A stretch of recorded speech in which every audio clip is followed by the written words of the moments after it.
बिस्मिल्लाहिर्रहमानिर्रहीम। अस्सलाम वालेकुम नाज़रीन, आपका मेज़बान अली हुसैन जी। आज बड़ी अहम तरीन डेवलपमेंट हुई है।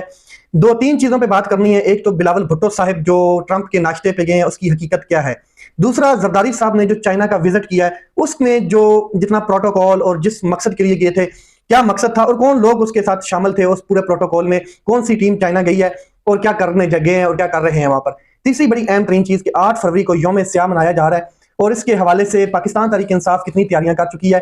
और सबसे अहम चीज़, इस्लामाबाद हाई कोर्ट में पीका एक्ट के खिलाफ दरखास्तें जमा हो चुकी हैं। लाहौर हाई कोर्ट में भी ये मामला चला गया है और उसके ऊपर हुकूमत वक्त को नोटिफिकेशन जारी हो चुका है, जो लाहौर हाई कोर्ट में समाअत हो चुकी है पीका एक्ट के खिलाफ जो दरखास्तें जमा हुई थी। तो पीए जो है वो पीका जो है वो अब कितना पीका रहेगा ये देखना है। इस्लामाबाद हाई कोर्ट क्या प्रेशर गेन कर पाती है या फिर आइन और कानून के मुताबिक इस पीका को उठा के पीका दान में डालती है या नहीं डालती है, जो पीका कानून है जिसकी वजह से सहाफियों की आवाज बंद कर दी गई है। तो ये सारी चीजें आज इस व्लॉग में आपके सामने रखता हूं। रिक्वेस्ट है कि मेरे चैनल को आप सब्सक्राइब भी किया करें और साथ जो बेल आइकॉन है उसको दबाएं, छोटे के साथ दबा दें या मतलब के अंगूठे के साथ दबा दें। चलते हैं सबसे पहले अहम तरीन डेवलपमेंट। अडयाला में क्या हुआ। अडयाला जेल में जब आज फैसल चौधरी साहब पहुंचे तो वहां पर पुलिस ने फैसल चौधरी को रोक लिया। ये जो फैसल चौधरी साहब हैं, ये इमरान खान साहब से मुलाकात के लिए जा रहे थे और आज कुछ केसेस की समाअत भी थी। फैसल चौधरी साहब को जब रोका गया तो वहां पर फैसल चौधरी ने बड़ी बेहतरीन तरीके से बड़े अच्छे अंदाज में पुलिस की मां बहन इकट्ठी की है और उनकी मां बहन को खराज तहसीन पेश किया है और उनको भी पेश किया है जो ये पुलिस वालों से हरकतें करवा रहे हैं। ये एक्चुअल जो खराज तहसीन पेश किया गया फवाद चौधरी के भाई की जानब से, फैसल चौधरी की जानब से, ये सिर्फ पुलिस वालों को नहीं पेश किया गया। मेरे अंदाजे में जो ऑर्डर्स देते हैं पुलिस वालों को, ताकतवर हो या कोई भी सहूलतकार हो, कि इस तरीके से तंग करना है किसी को, इस तरीके से रोकना है, टाइम उनको जाया करना है, तो ये सारा खराज तहसीन जो माँ बहन इकट्ठी की है ये सारी की सारी उन तक सवाब दायरान पहुंच चुका है। अब मैं आपको बता दूं कि फैसल चौधरी ने बड़ी अहम आज स्टेटमेंट दी। उन्होंने कहा कि मैंने इमरान खान के खत के हवाले से बिल्कुल असल और हकीकत जो गुफ्तगू थी वो कर दी थी। अब मुझे नहीं पता कि मुझे मजीद बोलने दिया जाएगा या नहीं दिया जाएगा, या फिर मेरे साथ भी वो होगा जो इंतजार हुसैन पंजोता के साथ हुआ, जो फोकल पर्सन थे इमरान खान साहब के, जिस तरीके से उनको ट्रीट किया गया, शायद आने वाले दिनों में मेरे साथ भी वो हो।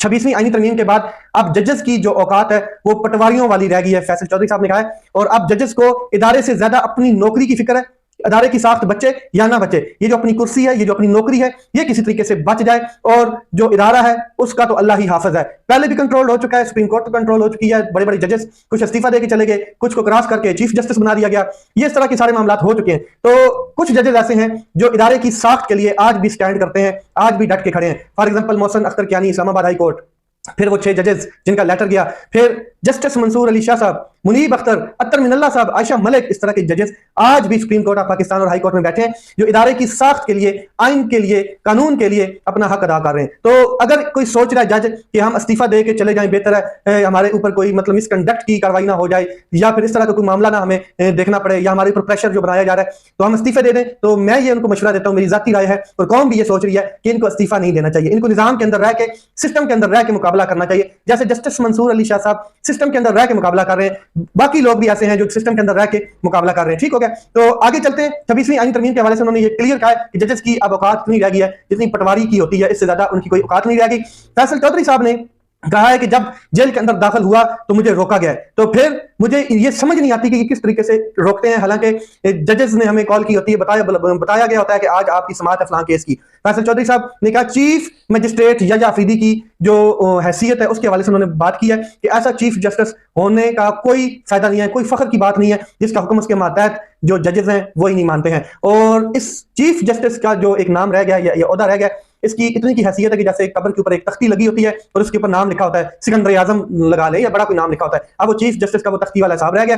8 फरवरी 2024 को मौजूदा हुकूमत जिसमें नून लीग और पीपल पार्टी है और जो एस्टैब्लिशमेंट की भी टीम है, इन्होंने सियासी मुखालफीन को खत्म कर लिया और सियासी मुखालफीन का उनका मैंडेट जो है चोरी किया है। नवाज शरीफ में अगर थोड़ी सी भी जरा सी भी जमहूरियत गैरत शर्म होती तो वो पाकिस्तान तहरीक इंसाफ का मैंडेट तस्लीम करते बड़े फराग दिल के साथ। ये उन्होंने बात की है। अब चलते हैं जो फैसला अली अमीन गंडापुर साहब कर चुके हैं, जो फैसला इमरान खान साहब कर चुके हैं, जो फैसला जुनैद अकबर कर चुके हैं, वो ये है कि 8 फरवरी को हर हालत में पंजाब, सिंध, बलोचिस्तान और केपी के हर हालत में लोगों को निकालना है। और ये जो जलसा होने जा रहा है ये बहुत बड़ा जलसा है स्वाबी का। पूरे पाकिस्तान में उससे पहले ही रैलियां निकाली जा रही हैं। मैं आपको बता दूं कि आजम सवाती साहब, इनको उठाया हुआ था, पकड़ा हुआ था, कैद किया हुआ था, इनको छोड़ा, जैसे ये आजाद हुए, रिलीज हुए, तो इन्होंने एक बहुत बड़ी रैली निकाली। यानी कि ये ताकतवर के मुंह पे सीधा सीधा तमाचा है कि आपने हमें जितना भी दबाया, धमकाया, डराया, शलवारें उतारी, जो मर्जी किया, हमारे सामने बच्चों की AI जो वीडियोस हैं वो दिखाई गई हमें, और जिस किस्म का हमें ब्लैकमेल किया, हम फिर भी डट कर खड़े हैं, अवाम के साथ खड़े हैं, निकालेंगे अवाम, आखिरी दम तक हम ये जंग जारी रखेंगे। तो 8 फरवरी को यौम स्याह मनाया जाना है मैंडेट चोरी के खिलाफ पूरे पाकिस्तान में। अभी से मामला जो है वो गर्म है, क्रैकडाउन शुरू हो चुका है पंजाब और सिंध में खास करके, क्योंकि पंजाब में महारानी मरियम नवाज साहिबा हैं, वो तो बिल्कुल क्लीन प्रोग्राम लेके आई हैं कि जो पंजाब इसको साफ करना है, ये नहीं देखना कि आगे कोई इंसान है, कोई जानवर है, बस सफाई सफाई सफाई, और वो सफाई करते हुए नजर आ रहे हैं। घरों से उठा के लोगों की सफाई हो रही है, धुलाई हो रही है, निर्मा वाशिंग पाउडर के साथ धुलाई कर रही है, ये बहुत अच्छा काम कर रही है, तारीख में याद रखा जाएगा ऐसे लोगों को। फिर सिंध आप देख लें तो जाहिर है नवाब हैं, वडेरे हैं, और मिस्टर 10% भी वहां पर मौजूद है, उनकी हुकूमत है, तो उन्होंने भी यही हुक्म दे रखा है कि उठाओ, पकड़ो, मारो, लिताड़ो, बस क्राउड नहीं इकट्ठा होने देना। तो ये चीजें चल रही हैं, क्रैकडाउन जारी है, और साथ में धमकियां भी लगाई जा चुकी हैं कि अगर पाकिस्तान तरीके इंसाफ ने एहतजाज किया या अपनी हद जो है वो क्रॉस की या सड़कों पर निकले, तो फिर वही हशर होगा जो 26 नवंबर को हुआ, उससे सख्त रद्द-ए-अमल आएगा। ये बातें भी बताई जा रही हैं। साथ में मैं आपको बता दूं, आलिया हमजा साहिबा, उन्होंने लाहौर हाई कोर्ट से रुजू किया है, उन्होंने क्लियर जाके ये बात एप्लीकेशन दायर की, पिटीशन कि हमें जलसा करने की इजाजत दी जाए, मीनार पाकिस्तान में जलसा करने की इजाजत दी जाए। तो गालिबन 5-6 बजे तक अदालत ने इंतजामिया को नोटिस जारी किया कि आप फैसला करें कि इनको मीनार पाकिस्तान में कहां पर जगह देनी है, किस जगह पर जलसा ये कर सकते हैं 8 फरवरी को। अब जगह तो दी जाएगी, लेकिन कहा जाएगा कि आप ठोकर न्याज बेग पे जलसा कर लें, आप काला शाकाकू के करीब जलसा कर लें, आप कहीं वो गवाल मंडी से भी वो आगे निकल जाएं, जाकर लाहौर कहीं जो इंडिया बॉर्डर है उसके करीब जलसा कर लें, क्योंकि इंतजाम सारा जो है ना, और जो ताकतवर उसने कंट्रोल की हुई है चीजें। फौज और एस्टैब्लिशमेंट को इमरान खान साहब बारहा ये मैसेज देते हुए नजर आ रहे हैं कि जनाब बस कर दो, हाथ इस तरह ना रखो कि तुम सियासत दे वड्डे MN नहीं बन गए हो, ठीक है। वज़ीर आज़म बनने का शौक है तो फिर आप एक काम करें, इलेक्शन कंटेस्ट करें, इस्तीफे दें, आए पार्लियामेंट में बैठे, आवाम से वोट लेकर आए। ये जो सियासत में आपने घसूड़ी मचाई हुई है, इंटरवीन किया हुआ है, ये दुरुस्त नहीं है। इससे इमरान खान साहब ने रोका हुआ है, कहा भी है, बार बार कहते हुए नजर आ रहे हैं कि सियासत में इनका कोई दखल अंदाजी नहीं होनी चाहिए। 8 फरवरी को यौम स्याह मनाने के हवाले से एक और बड़ा एहतजाजी ऐलान हुआ है, वो जमात इस्लामी ने एहतजाज का ऐलान कर दिया है, और उन्होंने भी कहा कि अब हम जो है वो मैंडेट जो हमारा चोरी किया गया कराची या जो भी जहां में पाकिस्तान में, हम एहतजाज करेंगे, हम भी निकलेंगे। मैं आपको अब एक अहम खबर की तरफ लेकर जाता हूं, वो बड़ी कमाल की है। एक जो सबसे अहम खबर है वो ये है कि एक तस्वीर देखी चाइना में जाते हुए प्रोटोकॉल की। तस्वीर में जनाब जरदारी साहब थे, आसिम जो उनके डॉक्टर आसिम है जो उनका राइट हैंड है वो थे, फ्रंट मैन है जो उनके, और बकौल उनके एक उन्होंने जो करप्शन की हुई है, जो उनके ऊपर जब वो करप्शन के इल्जाम में थे तो 600 अरब की करप्शन के वो जिम्मेदार हैं, उसमें मुलव्वस थे। तो ये है वो फ्रंट मैन जो डॉक्टर आसिम साहब हैं, वो साथ के आसिफ अली जरदारी साहब के आगे इसहाक डार जो हैं वो भी वहां पर मौजूद थे। चाइना में जो एक पिक्चर हमने देखी है जो प्रोटोकॉल में, तो नवाज शरीफ का फ्रंट मैन है इसहाक डार। बकौल पीपल पार्टी के ये MW की जो इंपोर्ट है उसमें, BMW की जो इंपोर्ट होती है उसमें, और मोटरवे के जरिए इन्होंने काफी अच्छी कमाई की, हराम के 300 अरब जो है इन्होंने मनी लॉन्डर किए हैं। आगे चलते हैं, एक और तस्वीर, मोहसिन नकवी साहब। अब ये जो फ्रंट मैन है ये बहुत सख्त इंसान है और ये खलाई मखलूक के फ्रंट मैन है।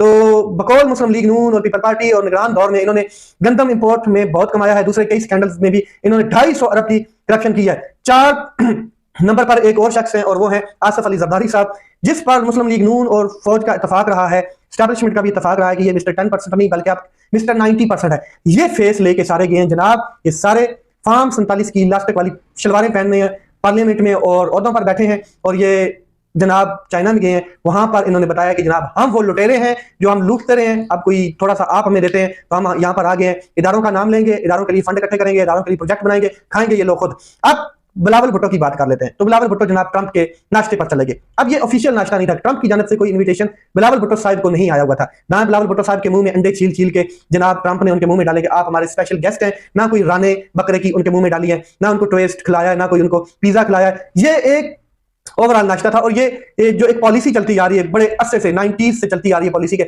अमेरिकन सदर के जो एक इस्तकबाल है या जो उसकी खराज तहसीन पेश करने के लिए एक नाश्ता पेश किया जाता है, उसमें जनाब गए हैं। और ये अपनी टिकट पर भी नहीं गए हैं जनाब, ये फंड्स होते हैं, फंड्स पे जो टिकटें दी जाती हैं बड़े सीनियर लोगों को कि आप जाएं और जाकर फिर आपकी PR बनेगी और बरतानवी जो पार्लियामेंटेरियंस है वहां पर मौजूद होंगे, तो आप भी उनके साथ हाय हेलो कर लीजिएगा। ना तो ट्रंप ने बिलावल भुट्टो को सलाम दिया है, ना उन्होंने जफ्फी डाली है, ना उन्होंने पप्पी ली है, ना इस तरह का कुछ भी, बिल्कुल क्लियर है कि कोई चीज सामने नहीं आई है। अलबत्ता पीपल पार्टी पाकिस्तान में कहती हुई नजर आ रही है, और जो इनके हवारी हैं वो कहते हुए नजर आ रहे हैं कि जी ट्रंप की दोस्ती बिलावल भुट्टो से बड़ी अच्छी है, और उन्होंने इन्विटेशन भी भेजा हुआ है और उन्होंने जनाब बिलावल भुट्टो को बुलाया अपने नाश्ते पे। तो एक तासर दिया जा रहा है कि अब सफारती महाज जो है वो जरदारी साहब ने चाइना को संभाल लिया है और बिलावल भुट्टो ने अमेरिका को संभाल लिया। अब जो पाकिस्तान तरक्की करेगा ना, उस तरक्की की स्पीड जो है ना वो शबाश स्पीड से तो बहुत ज्यादा होगी। ये वो स्पीड है जो पाकिस्तानियों को चाहिए थी। अब ये स्पीड आप रोक नहीं सकेंगे, ये 6G स्पीड होगी, यानी कि 5G नहीं 6G स्पीड होगी। लेट्स सी मामला के साथ जाते हैं। अपना ख्याल रखें, अपने भाई के चैनल का ख्याल रखें। पाकिस्तान जिंदाबाद।